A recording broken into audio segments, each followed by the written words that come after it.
2월 3일 새벽 예배에 나오신 성도님들을 환영하고 축복합니다. 오늘 우리가 함께 살펴볼 말씀은 마태복음 7장 21절에서 29절 말씀입니다. 제가 읽도록 하겠습니다. 마태복음 7장 21절에서 29절 말씀. 나더러 주여 주여 하는 자마다 천국에 들어갈 것이 아니요 다만 하늘에 계신 내 아버지의 뜻대로 하는 자라야 들어가리라.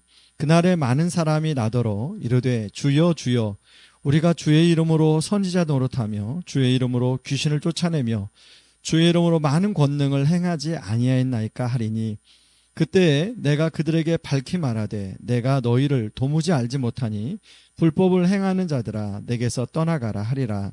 그러므로 누구든지 나의 이 말을 듣고 행하는 자는 그 집을 반석 위에 지은 지혜로운 사람 같으리니 비가 내리고 창수가 나고 바람이 불어 그 집에 부딪히되 무너지지 아니하나니 이는 주추를 반석 위에 놓은 까닭이요 나의 이 말을 듣고 행하지 아니하는 자는 그 집을 모래 위에 지은 어리석은 사람 같으리니 비가 내리고 창수가 나고 바람이 불어 그 집에 부딪힘에 무너져 그 무너짐이 심하니라. 예수께서 이 말씀을 마치심에 무리들이 그의 가르치심에 놀라니 이는 그 가르치시는 것이 권위 있는 자와 같고 그들의 서기관들과 같지 아니함일러라. 아멘. 오늘 말씀은 어디에 신앙의 집을 짓고 있습니까? 라는 제목으로 말씀을 나누기를 원합니다. 지금은 큰 건물을 지을 때 또 집을 지을 때 내진 설계를 중요하게 여기고 고려사항으로 생각합니다. 사실 얼마 전까지만 해도 내진 설계라는 말조차가 일반인들은 생소한 말이었죠. 그러나 일본 지진을 겪고 또 일본의 지진이 난 그 모습들 보면서 내진 설계가 되어 있는 건물과 그렇지 않은 건물의 그 무너짐과 훼손의 차이를 보면서 내진 설계가 정말 중요하다라는 생각을 우리나라 다 하고 있습니다. 신앙생활도 이처럼 비슷합니다. 어디 위에 세우느냐가 중요합니다. 오늘 본문은 마태복음 5장부터 시작된 산상수훈의 결론에 해당되는 부분입니다. 주님은 마지막 결론을 한 가지 비유로 마무리하고 있는데요. 반석 위에 지은 집과 모래 위에 지은 집으로 비유하고 있습니다. 이스라엘은 우기와 건기가 있는 지역이죠.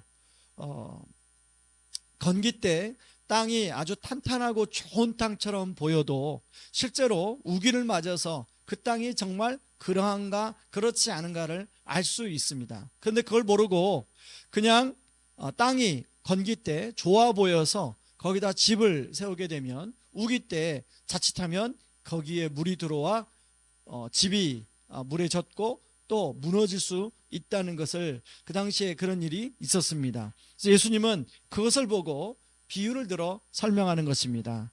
침수가 나고 바람이 불기 전까지는 알지 못한다는 것이죠. 제대로 된 땅이지 말입니다. 우리의 신앙생활도 그렇다고 주님은 말씀하십니다. 22절에 보면 주여 주여 부르면서 주님의 이름으로 선지자 노릇하고 주의 이름으로 귀신을 쫓아내고 주의 이름으로 많은 권능을 행하는 사람을 예로 듭니다. 우리가 볼 때는 주님이 칭찬해주고 또 축복을 받을 것 같은데 주님은 그런 사람을 도무지 알지 못하고 불법을 행하는 자라고 하면서 내게서 떠나가라고 말씀하십니다. 그러면서 나의 이 말을 듣고 행하는 자가 제대로 된 신앙이다 이렇게 이야기합니다. 이 말은 앞에서 주님이 하신 말씀 산상수훈입니다. 심령이 가난한 자, 애통하는 자, 온유한 자, 의에 줄이고 목마른 자, 긍휼히 여기는 자, 마음이 청결한 자, 주를 위하여 핍박을 받는 자.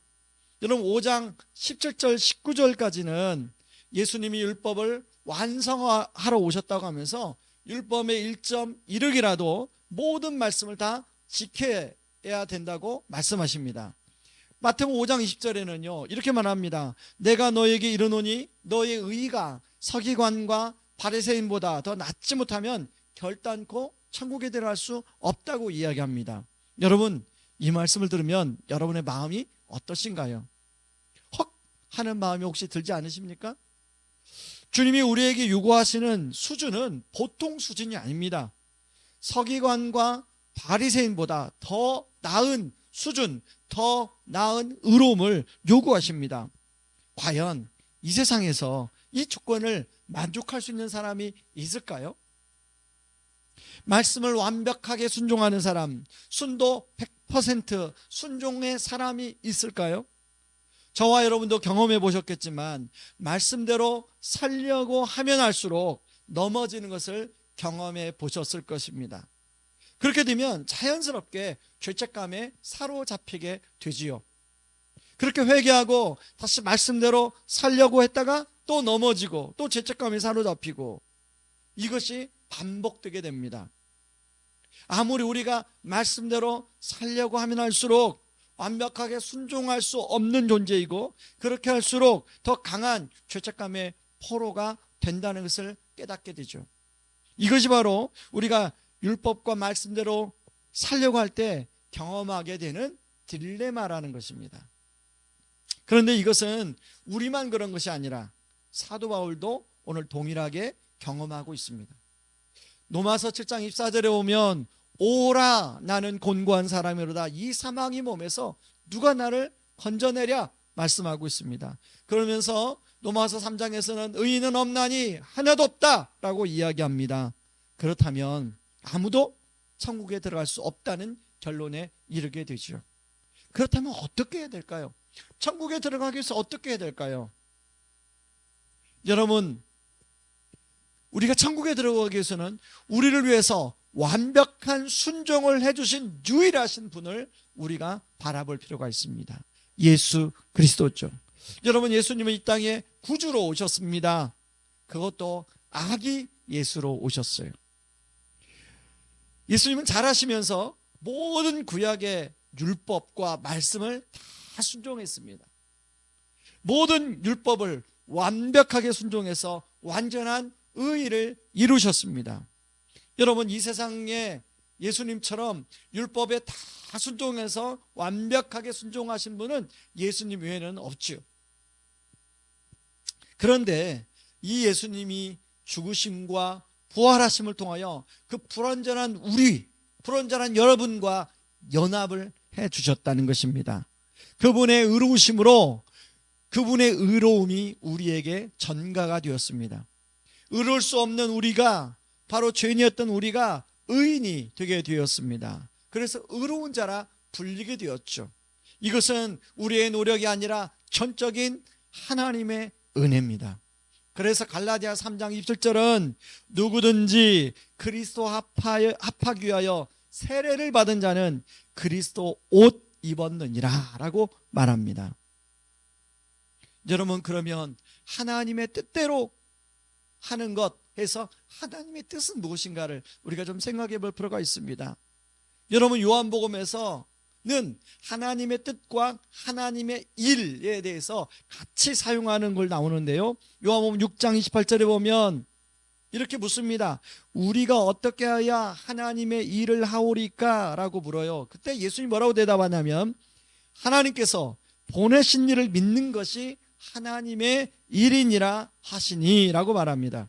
다시 말해서 하나님의 일은 다름 아닌 하나님의 보내신 예수님을 진실로 믿는 것을 말한다는 것입니다. 그러면 하나님 말씀에 순종하지 않고 예수님을 믿기만 하면 되겠네 라고 생각하기 쉽습니다. 그러나 여러분, 진짜 믿는 사람은 당연히 그 예수님의 말씀에 순종을 하게 되죠. 그러나 말로만 믿는다고 하는 사람은 실제로 그렇게 살지 못합니다. 주님은 어떤 사람이 진짜 믿는 사람인지 아닌지 아시지요. 그래서 주님은 요한복음 14장 21절에서 나의 계명을 가지고 지키는 자라야 나를 사랑한 자니 누군지 나를 사랑한 자는 내 아버지께 사랑을 받을 것이요 나도 그를 사랑하여 그에게 나를 나타내리라 말씀하셨습니다. 그리고 예수님은 우리가 진실로 예수를 믿을 때 여러분, 우리가 하나님 말씀에 잘 순종하기 위해서 성령 하나님을 보내주시겠다고 약속하고 있습니다. 그래서 요한복음 14장에 보면 보혜사 성령님을 보내주시겠다고 하는 약속이 나와요. 그래서 예수를 믿는 순간 그 성령님이 우리 안에 내주하시게 됩니다. 그 내주하시는 성령님을 따르면 하나님 말씀에 순종하는 사람이 되는 것이죠. 죄책감에 늘 사로잡히며 살던 자신을 구원해 주시고 의로운 자라 불러주신 그 은혜가 감사해서 주님을 사랑하고 또 주님의 말씀에 순종하는 사람이 되는 것입니다. 바로 이것이 반석 위에 지은 집이라는 것이죠. 말씀을 결론 맺겠습니다. 여러분, 우리의 신앙을 어디 위에 지을 것인가? 반석 위에 지을 것인가? 모래 위에 지을 것인가? 여러분, 갈라디아서는 모래도 두 종류의 모래가 있다고 이야기합니다. 하나는 주님을 사랑하는 마음은 없으면서 형식적으로 신앙생활하는 율법주의자의 모래가 있습니다. 그런가 하면 또 하나는 자기를 사랑해서 자기 마음대로 살아가려고 하는 자유주의자의 모래가 있습니다. 우리는 율법주의적인 삶에서 벗어나 자유주의적인 삶으로 흘러가기 쉽습니다. 그런가 하면 자유주의적인 삶을 살던 사람이 벗어나서 율법주의적인 삶으로 갈 수 확률이 높습니다. 그러나 이것은 둘 다 옳지 않죠. 바로 이 두 종류의 삶에서 진짜 주님을 사랑해서 감사해서 순종하는 복음의 사람이 되기를 주님이 원하신다는 거예요. 바로 주님은 그런 예수의 사람이 되기를 원하신다는 것입니다. 저는 우왕 우리 모든 성도님, 아니 오늘 하루가 예수의 사람으로 살아가는, 복음의 사람으로 살아가는 하루가 되기를 주님의 이름으로 축원합니다. 이 시간에 우리 말씀 붙들고 같이 기도하기를 원합니다. 하나님 아버지, 주님의 말씀대로 순종하는 사람이 되게 하여 주시옵소서. 그러나 나의 의지로 순종하는, 그런 형식적으로 순종하는 사람이 아니라 주님을 사랑해서 주님의 은혜에 감사해서 성령의 내주하심을 따라 말씀에 순종하는 사람이 되게 하여 주시옵소서. 하나님, 내 마음대로 내 뜻대로 살아가는 그런 자유주의적인 그런 삶이 아니라 정말로 하나님이 말씀이 무엇이고 하나님의 뜻이 무엇인지를 바로 알고 순종하는 그런 반석에 지은 그런 집과 같은 사람이 되게 하여 주시옵소서. 우리 같이 한번 기도하며 나아갑니다. 기도하겠습니다. 고마우신 하나님 아버지, 고맙고 감사합니다. 하나님 아버지, 오늘도 귀한 말씀으로 우리에게 은혜를 주시고 깨닫게 해주시니 감사합니다. 하나님 아버지, 반석 위에 지은 집과 모래 위에 지은 집이 있는데 하나님, 제 삶이, 우리의 삶이 반석 위에 지은 하나님 그런 신앙의 삶을 살길 원합니다. 하나님, 주님을 사랑함도 없고 주님에 대한 감사함도 없이 형식적인 그런 신앙생활만 있는 모래가 아니라, 율법주의적인 그런 삶이 아니라 하나님, 내 마음대로 이제 마음껏 살아가는 자유주의적인 그런 모래의 삶이 아니라 하나님, 주님을 사랑해서 주님께 감사해서 성령의 내주하심을 따라 기꺼이 순종하는 예수의 사람, 복음의 사람이 될 수 있도록 하나님 도와주시고, 오늘 하루가 그런 하루가 될 수 있도록 주님 붙잡아 주시옵소서. 예수님의 이름으로 기도합니다. 아멘. 여러분, 개인적인 기도를 가지고 또 이 나라와 민족을 위해서